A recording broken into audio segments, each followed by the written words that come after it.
យកឆ្កែទៅណាវិញបងហើយដើមលក់ជីបងសួស្តីអ្នកទាំងអស់គ្នាអ្នកទាំងអស់គ្នាធ្លាប់ជួបបែបហ្នឹងឯងនេះគាត់ដឹកកូនឆ្កែហ្នឹងទៅឲ្យស្តង់ដែលគឺជាឈ្មោះកដាលហើយយកទៅកាប់ជាសាច់បើមិនយកទៅកាប់ស៊ីណាឯងអត់យើងដឹកចូលស្តង់យើងដើរគេបាយទិញគេមិនទិញគេមកបងតាមទីតាមធំមាន5 60000 7 80000អាណានឹងធំ4 5 100000វាមានទីតាមធំចុះគេទីបងខ្ញុំសួរទីមើលហើយបាយយកលក់ឲ្យគេទៅកាប់មែនគេយកទៅកាប់ហ្នឹងបងគេនៅគេយកចេញទៅណាទេគេកាប់ស្តង់បាយហោះហ្នឹងយូរឡើយអូយូរគ្រាន់តែឡើយសុំថតទៀតបងបាយរយូរបាទរយូរគ្រាន់តែ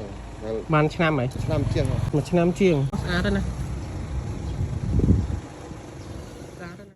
ហើយនៅពេលដែលខ្ញុំសួរគាត់ហើយខ្ញុំក៏ទិញពីគាត់តម្លៃ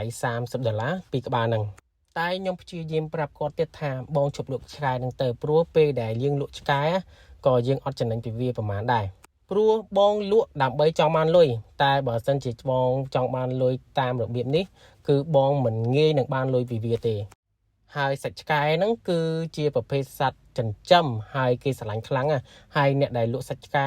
ខ្ញុំទទួលស្គាល់ថាពួកគាត់មិនដែលមានលឹះនឹងទេបងអញ្ចឹងក៏ខ្ញុំប្រាប់គាត់តាមហ្នឹងឯងអញ្ចឹងណាហើយខ្ញុំព្យាយាមឲ្យគាត់បដូរពីលក់សាច់ឆ្កែទៅលក់ជាសាច់ជ្រូកខ្ញុំដឹងថាការលក់សាច់ជ្រូកក៏ប្រមាថជីវិតសត្វដែរហើយក៏បាបដូចគ្នាដែរប៉ុន្តែគ្រាន់បើជាងលក់សាច់ឆ្កែហើយដោយសារតែជីវភាពរបស់បងក្រ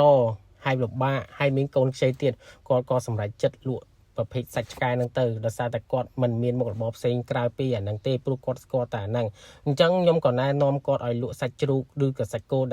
ដែលជាសាច់អាចញ៉ាំបានឬក៏លក់នៅទីផ្សារបានហើយគាត់ក៏អាចនឹងយល់ព្រមហើយខ្ញុំនឹងធ្វើវីដេអូមួយទៀតកែប្រែជីវភាពឬក៏កែប្រែជីវិតរបស់គាត់ពីលក់សាច់ឆ្កែទៅលក់សាច់ជ្រូកឬក៏លក់បន្លែផ្សេងនៅតាមផ្សារវិញតែខ្ញុំអត់ដឹងថាគាត់នឹងធ្វើតាមខ្ញុំអត់ទេតែខ្ញុំមានលក្ខខណ្ឌជាមួយនឹងគាត់បើសិនជាគាត់ផ្លាស់ប្ដូរអាជីពរបស់គាត់ទៅជាអាជីពមួយដែលត្រឹមត្រូវនៅក្នុងបច្ចុប្បន្នខ្ញុំនឹងអាចជួយគាត់បានខ្លះអញ្ចឹងចង់ដឹងថាគាត់បានប៉ុណ្ណាឬក៏គាត់នឹងផ្លាស់ប្ដូរប៉ុណ្ណាខ្ញុំនឹងទៅថតវីដេអូបន្តទៀតនៅពេលដែលគាត់ចាប់ផ្ដើមលក់សាច់ជ្រូកនិងបន្លែខ្ញុំប្រាប់គាត់ជាច្រើនដងថាការលក់សាច់ឆ្កែគឺវាអត់រីកចម្រើនទេហើយខ្ញុំសួរគាត់ថាបងលក់សាច់ឆ្កែដើម្បីអីគឺគាត់ដើម្បីប្រាក់អញ្ចឹងបើលក់សាច់ឆ្កែដើម្បីប្រាក់យើងផ្លាស់ប្ដូរអាជីពមកលក់សាច់ជ្រូកវិញទៅ